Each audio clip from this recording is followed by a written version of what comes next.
दुर्योधन कली राक्षस, कर्ण नरकासुर, कंस कालनेमी, शिशुपाल हिरण्यकश्यप, वैप्रचित्ति जरासंध, ये उन राक्षसों और दैत्यों के नाम हैं जिन्होंने महाभारत का युद्ध इन रूपों में लड़ा था।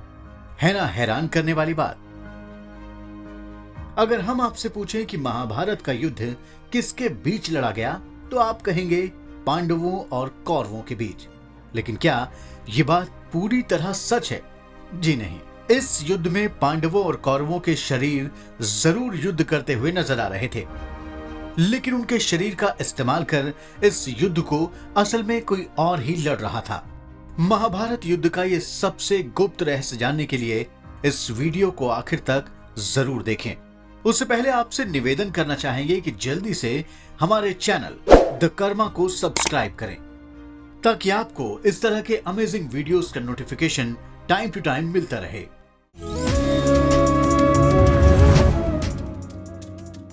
श्री वेद व्यास जी द्वारा रचित महाभारत के वन पर्व के 252वें अध्याय में इस बात का उल्लेख मिलता है कि जब पांडव वनवास भोग रहे थे और द्वैत वन में वास कर रहे थे, उसी दौरान कर्ण और शकुनी के उकसाने पर दुर्योधन पांडवों और द्रौपदी के दुख पर हंसने के मकसद से वन की तरफ पूरी सेना के साथ बढ़े। रास्ते में गंधर्वों से उनकी बहस हुई और गंधर्वों ने कौरवों की पूरी सेना को इस कदर पछाड़ा कि दुर्योधन के परम मित्र कर्ण को रण छोड़कर भागना पड़ गया और दुर्योधन को गंधर्वों ने बंदी बना लिया। उस वक्त कौरव सैनिकों ने पांडवों से मदद मांगी थी। पांडवों ने गंधर्वों को हराकर दुर्योधन को तो बंधन मुक्त कर दिया था, लेकिन यह अपमान का जहर दुर्योधन की नस नस में इस कदर प्रवाह हो रहा था कि वो प्राण त्यागने के लिए तत्पर हो गया था। तस्मात् प्रायमुपासिष्ये नहि शक्ष्यामि जीवितुं चेतयानो हि को जीवेत् कृच्छाच्छात्रुभिरुद्धृतः। और गंधर्वों ने कौरवों की पूरी सेना को इस कदर पछाड़ा कि परम मित्र कर्ण को रण छोड़कर भागना पड़ गया। अर्थात मैं आमरण उपवास करूंगा, अब जीवित नहीं रह सकूंगा। जिसका शत्रुओं ने संकट से उद्धार किया हो, ऐसा कौन विचारशील पुरुष जीवित रहना चाहेगा? शत्रुओं ने मेरी हंसी उड़ाई है। मुझे अपने पौरुष का अभिमान था, लेकिन यहां मैं कोई पुरुषार्थ नहीं दिखा सका। पराक्रमी पांडवों ने अवहेलनापूर्ण दृष्टि से मुझे देखा है। इस प्रकार दुर्योधन पूरी तरह अंदर से टूट चुका था। कर्ण, दुशासन और शकुनी ने उसे बहुत समझाने की कोशिश की, लेकिन पांडवों की मदद से जीवित रहने का बोझ उसे अंदर ही अंदर खा रहा था। ये देखकर पातालवासी भयंकर दैत्य और दानव मन ही मन विचार करने लगे कि इस तरह तो दुर्योधन के प्राण चले जाएंगे और हमारा पक्ष ही नष्ट हो जाएगा। दरअसल पूर्व काल में जिन दैत्यों और दानवों को भगवान विष्णु ने राम रूप में पृथ्वी से नष्ट कर दिया था, वो पाताल में वास कर रहे थे और बदले की आग में झुलसे जा रहे थे। मंत्र विद्या में निपुण दैत्यों ने उस वक्त बृहस्पति और शुक्राचार्य के द्वारा बताए गए अथर्ववेद में प्रतिपादित मंत्रों से अग्नि विस्तार साध्य यज्ञ किए। तब उस वक्त यज्ञ से एक अत्यंत अद्भुत कृत्या जम्हाई लेती हुई प्रकट हुई और दैत्यों के आदेशानुसार दुर्योधन को पाताल ले आए। हम आपको बता दें कि कृत्या का अर्थ यज्ञ से उत्पन्न कोई विशिष्ट प्राणी होता है और आमतौर पर राक्षसों की माया के द्वारा ये पैदा की जाती है। हो सुयोधन राजेन्द्र भरतानां कुलोद्वः शूरैः परिवृतो नित्यं तथैव च महात्मभिः अकार्षी साहसमिदं कस्मात् प्रायोपवेशनम् आत्मत्यागी यधो याति वाच्यतां चायशस्करीम्। दुर्योधन को देखकर दैत्य राक्षस बोले कि भारत वंश का भार वहन करने वाले महाराज दुर्योधन, आप सदा शूरवीरों और महामना पुरुषों से घिरे रहते हैं, फिर आपने यह आमरण करने का साहस क्यों किया? आत्महत्या करने वाला पुरुष तो अधोगति को प्राप्त होता है और लोक में उसकी निंदा होती है, जो अपयश फैलाने वाली है। दानवों ने दुर्योधन को समझाया कि पूर्व काल में उन लोगों ने तपस्या के द्वारा भगवान शंकर की आराधना करके दुर्योधन को पाया था। उसका नाभि से ऊपर का हिस्सा वज्र समूह से बना हुआ है, जबकि नाभि से नीचे का शरीर पार्वती देवी ने पुष्पमय बनाया था, जो अपने रूप सौंदर्य से स्त्रियों के मन को मोहने वाला है। राक्षसों ने गांधारी पुत्र को बताया कि उसकी सहायता के लिए बहुत से वीर दानव भूतल पर प्रकट हो चुके हैं। भीष्म द्रोण कृपादींश्च प्रवेक्ष्यन्त परेशुराः यैराविष्टा घृणा त्यक्त्वा योत्स्यने तव वैरिभिः। दानवों ने दुर्योधन से कहा कि दूसरे भी अनेक असुर भीष्म, द्रोणाचार्य और कृपाचार्य आदि के शरीरों में प्रवेश करेंगे, जिनसे आविष्ट होकर ये लोग दया को त्याग कर आपके शत्रुओं के साथ युद्ध करेंगे। राक्षसों ने दुर्योधन के सामने सारे रहस्य खोले और बताया कि दानवों का आवेश होने पर भीष्म, द्रोण की अंतरात्मा पर भी दानवों का ही अधिकार हो जाएगा। उस दशा में युद्ध में स्नेह रहित होकर प्रहार करते हुए वो लोग पुत्रों, भाइयों, पितृजनों, बांधवों, शिष्यों, कुटुंबीजनों, बालकों और बूढ़ों को भी नहीं छोड़ेंगे। इसके बाद दानवों ने एक ऐसा रहस्य दुर्योधन को सुनाया जिसे सुनकर आप भी चौंक जाएंगे। दानवों ने कहा कि दैत्यों और राक्षसों के समुदाय क्षत्रिय योनि में उत्पन्न हुए हैं और उन्होंने अर्जुन के वध का उपाय भी निकाल लिया है।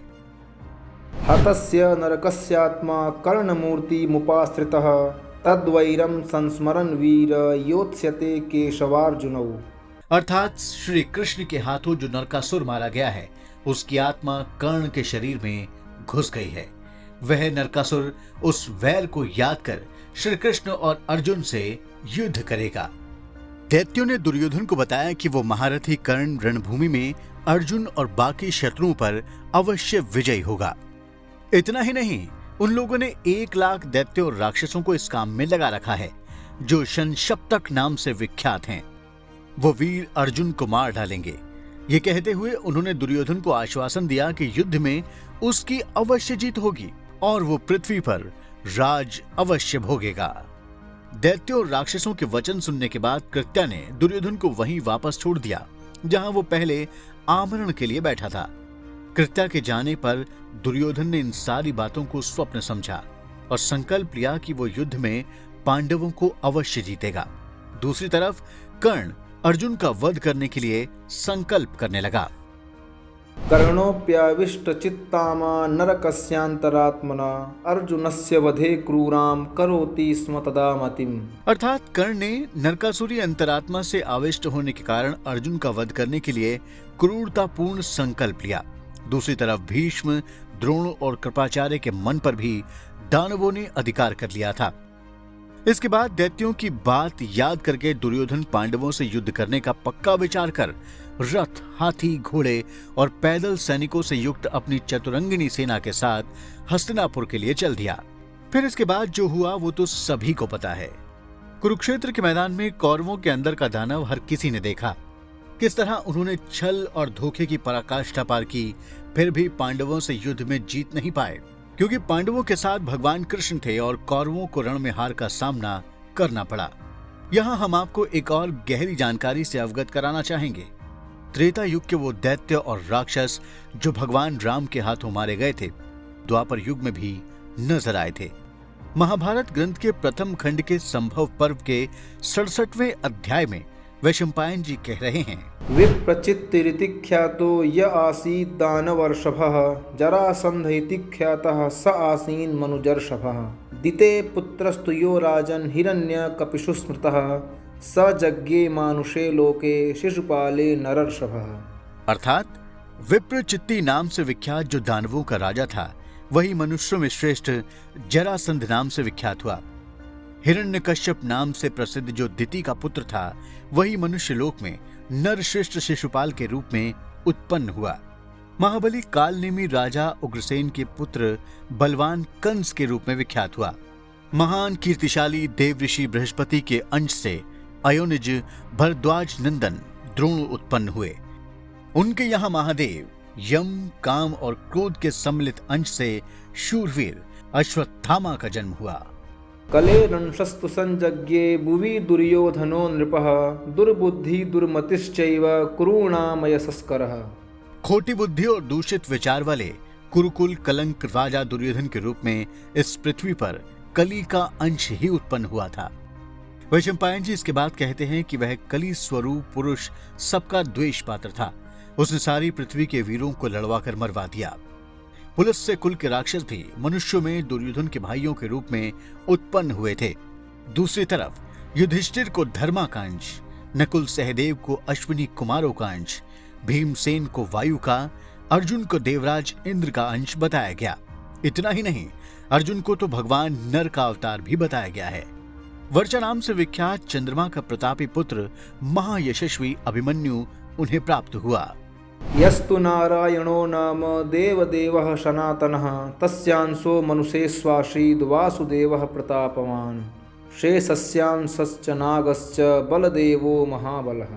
अर्थात देवताओं के भी देवता जो सनातन पुरुष भगवान नारायण हैं, उन्हीं के अंश स्वरूप प्रतापी वसुदेव नंदन श्री कृष्ण मनुष्यों में अवतीर्ण हुए। महाबली बलदेव जी शेषनाग के अंश थे। इंद्र के आदेश पर अप्सराएं मनुष्यलोक में 16,000 देवियों के रूप में उत्पन्न हुई, जो सब की सब भगवान कृष्ण की पत्नियां हुईं। सती साध्वी द्रौपदी शची के अंश से तो रुक्मणी देवी माता लक्ष्मी के अंश से उत्पन्न हुई। महाभारत में इस बात का साफ उल्लेख मिलता है कि अगर कौरवों के पक्ष में युद्ध कर रहे योद्धाओं में राक्षस और दानव शामिल थे, तो पांडवों के पक्ष के साथ देवता खड़े थे। इस लिहाज से कुरुक्षेत्र के मैदान में कौरवों और पांडवों के तो सिर्फ शरीर ही युद्ध कर रहे थे। असल में उनके अंदर तो दानव और देवता ही समाहित थे और उनके बीच ही असली युद्ध चल रहा था। और अंत में हमेशा की तरह धर्म की विजय हुई और दानवों का नाश हुआ। वैसे हम आपको बता दें कि महाभारत के इस युद्ध में कुछ राक्षसों ने शारीरिक रूप से भी हिस्सा लिया था, जैसे कि घटोत्कच और अलम्बुश। पहले बात करते हैं घटोत्कच की, जो भीम और हिडिंबा का पुत्र था। जब कर्ण ने शक्ति अस्त्र से अर्जुन को मारने का प्लान बनाया था, तो भगवान कृष्ण ने उसी समय घटोत्कच को युद्ध में शामिल करवाया था। घटोत्कच ने देखते ही देखते कौरवों की बड़ी सेना को कुचल दिया था और दुर्योधन ने घबराकर कृष्ण के शक्ति अस्त्र से उसका वध करवा दिया था। दूसरी तरफ अलम्बुश नाम का राक्षस कौरवों के पक्ष से युद्ध लड़ रहा था। उसने भी पांडवों की सेना को भारी नुकसान पहुंचाया था। उसने ही अर्जुन के पुत्र इरावान को मारा था। महाभारत युद्ध के अंतिम चरण में सात्विकी के हाथों उसका अंत हुआ था। अगर महाभारत युद्ध की बात न भी करे, तो जिस दौरान लाक्षागृह से बचकर पांडव माता कुंती के साथ वन में विचर रहे थे, उसी दौरान उनका सामना हिडिंब नाम के राक्षस से हुआ था। हुआ कुछ यूं था कि हिडिंब ने जब पांडवों को देखा, तो उसने अपनी बहन हिडिंबा को उन्हें भोजन रूप में लाने के लिए कहा, लेकिन हिडिंबा भीमसेन पर मोहित हो गई और उसकी व्यथा सुनकर माता कुंती के कहने पर भीम ने उसके भाई हिडिंब का वध कर दिया और पांडवों ने हिडिंबा को भीमसेन की पत्नी के रूप में स्वीकार कर लिया। इसके बाद जब पांडव वन में विचरते विचरते गांव में पहुंचे, तो वहां उन्होंने ब्राह्मणों की रक्षा हेतु बकासुर नाम के एक राक्षस का वध भी किया था। उस राक्षस का भोजन बनकर गए भीमसेन ने उसे खत्म कर गांव वालों को उसके कूप से आजादी दिलाई थी। ऐसा क्यों हुआ? तो हम आपको इसका रहस्य बताते हैं कि भले ही त्रेता युग में भगवान राम ने पृथ्वी से राक्षसों को खत्म कर दिया था, लेकिन उन राक्षसों की आत्माएं तो फिर भी रह गई थी। उनके शरीर ही मारे गए थे। इसलिए फिर इन राक्षसों और दैत्यों की आत्माओं ने महाभारत में कौरव वीरों के शरीरों के अंदर घुसकर इस युद्ध में भाग लिया। अगर आपको हमारा ये वीडियो पसंद आया हो, तो इसे लाइक जरूर करें। नमस्कार।